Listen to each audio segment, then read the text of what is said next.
this is where I want to get into right now, because I've had a Yeah. similar experience, but going from this insane high. I mean, it sounds like one of the most insane highs you can Oh, be on. oh, it was high, man. I'm traveling all over the world, all expenses paid, everything's paid. Our per diem was we go into when we went on tour, we went across the US, and every city, if we were there for 5 days or a week, we'd get an envelope with $100 a day per diem. So hundreds in cash, traveling, all expenses paid, free Nikes, free clothes. And you're in Yeah, college. yeah, I mean it was insane. It was insane.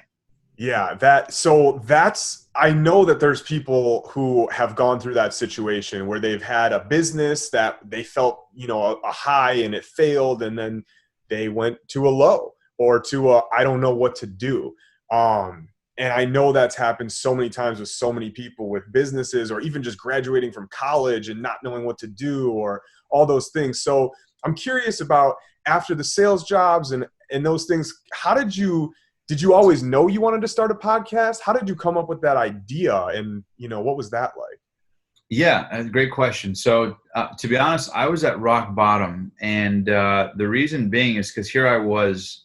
I think I was about 24 years old, and I was just like, how did I, like, my whole life? I always felt like, to that moment, it was always like, I'm in a great momentum, and then it crashes. I'm in a great momentum, and then it crashes. I'm in a great moment, and I just felt like that kept happening, and it bothered me so much, because no matter how high I was, you know, it was feast and famine.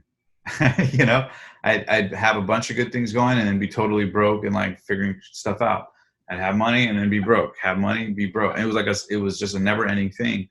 So I ended up getting these two sales jobs, but they ended up bleeding me dry. They took all my energy. First one was solar, knocking door to door, selling $30,000 solar systems in the heat to people who don't want me on their doorstep, at 100% commission, Josh. So I went from traveling the world with Rob Dyrdek to knocking doors in solar for 100% commission in the hot heat with sweaty armpits. And I just remember walking, being like, "What the am I doing with my life? Like, this is how did I go from like New York, like literally all over the country, like the freaking." I was on the show for one episode, and like, how did I go from that to like now I'm knocking on doors selling solar in the hot heat with people who don't like you or slamming the doors on you, when a couple months ago or like a couple years ago people were like loving it. Like, it was just the weirdest Must have messed with your thing. mind a lot. Oh, a lot, man. And that's why I started drinking and smoking a lot to really, that, and then it just, and that only, I was numbing the pain temporarily, but, and here I was the number one sales rep, in my office. And again, I was blowing the money. And I remember, there's the first time ever at the time, this was a lot of money, but I made $7,000 in a week. And I remember getting that check, dude. And literally, man, I spent it like it was $1 million. I bought 7 pairs of shoes for the next 7 days. I'd pay people to drive us, like all my friends. Oh, it's all on me. Like, I'd pay for everybody, everything. And so I was just feasting, so self-sabotage. So I blew all my money. I was smoking and drinking to like remedy the frustration of not being fulfilled with what I do. And that seesaw of the work and spend, just, that. And then that led into Tesla. I did something similar. So, by that point, I was just nothing was left in me. My soul was empty, and money, I couldn't chase money. So it had to be something passionate, had to be something meaningful. Long story short, to add insult to injury, in that rock bottom, my ex-girlfriend at the time, she broke up with me. And I was devastated, because for the first time in my life, she was somebody that I invested my all into. And particularly because I was in a low point and she was my anchor. In retrospect, kind of felt like she was kicking me while I was down, instead of being there for me and like, hey, we can get through this. So in retrospect, I'm glad, because it was obvious she wasn't the one. But in the moment, I didn't, of course, the pain and the emotions, you don't see all that. So yeah, man, I was in a low place. I emptied my bank account. It was a couple $100 for a life coach named Dave Thorpe. And I told him my whole situation, and he said, okay. He said, first off, congratulations, because the future's about to be better than the past. I'm like, what do you mean? But okay. Paid the guy. And he asked me a question that changed my life. This was moment 2. He said, Omar, if life was perfect, what would happen next? If life was perfect, what would happen next? And until that moment, it sounds crazy, Josh, but I had never had anybody give me permission to dream a perfect life. I think most people live their life assuming that they have to settle to some capacity in their relationship, in their business, in their fitness, in their mindset, in their contribution, in their passion, their fulfillment, in their spirituality, whatever, right? In a relationship, whatever. And to a large degree, we may have to compromise in certain areas, but I never had anybody encourage me to aim for the ideal.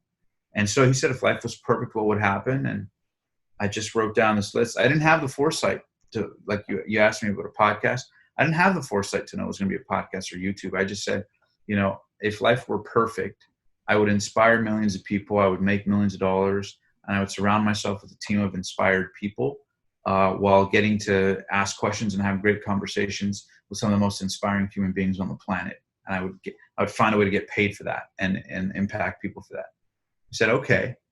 So what are the ingredients we like? And we isolated the ingredients, and we took a piece of paper. We didn't go, aha, podcast. It wasn't like that. And I always tell people this who are lost or trying to find their purpose or trying to start a new venture or whatever, is isolate the ingredients, right? Kind of like a chef would, right? Be the chef of your own life. Be the chef of your own goals.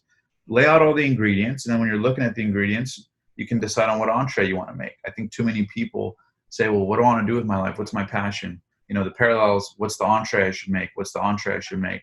But if you don't have the ingredients, you can't make the entree. So look at your ingredients, look at what you do have, look at the resources you do have, and make something with that. And then you can build that and grow that and do more and more. You start with what you know and you let it grow.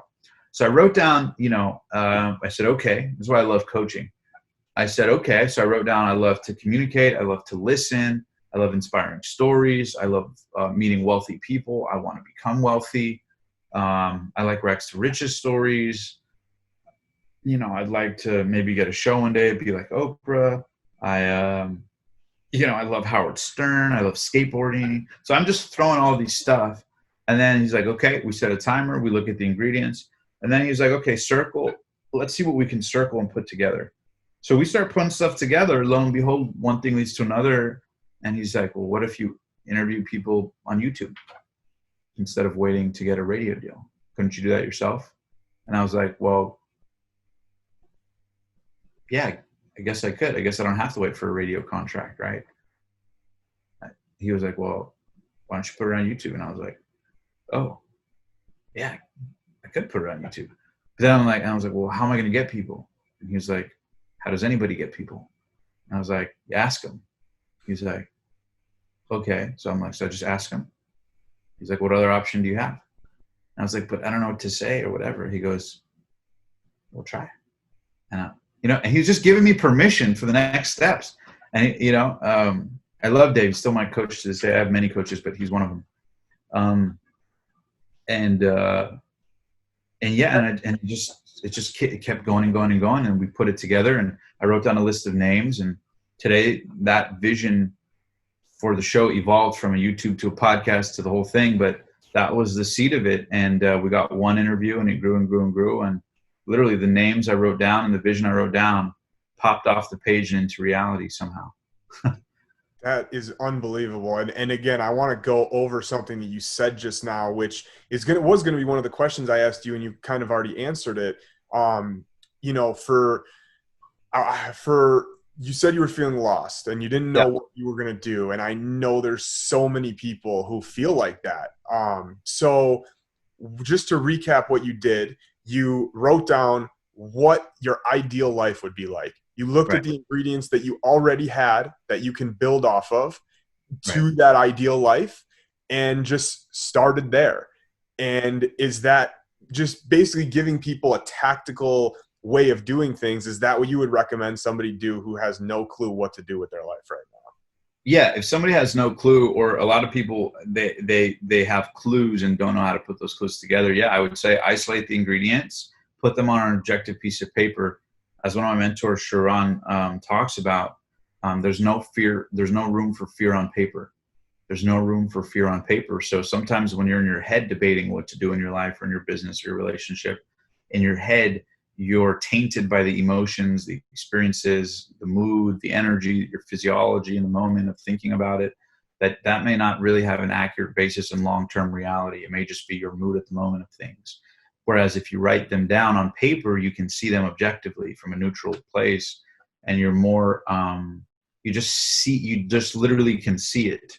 You know, it'd be like if you go shopping and someone tells you the 23 things you need to buy from the grocery store versus you write a list down. There's something about seeing it that gives you reassurance. You can reference it. You can look at it. You can go, do I really need that? When things are just spinning around in your head, it's hard to have any sort of clarity. Kind of compare like MapQuest to a GPS, right? Remember back in the days before the Maps app, right? People used to write down MapQuest. Try to remember all those turns in your head. It's very hard to get where you want to go. But when you have something sort of as a permanent reference, it allows you to just see more clearly, make decisions more clearly. So yeah, I recommend people do that. In fact, I mean, regardless of people's spiritual beliefs, nothing manifests in reality before it was written on paper. And, you know, I mean, regardless of someone's spiritual beliefs, if God had to write it down, pretty sure we should write it down to make things happen, right? So that's kind of one thing I've learned.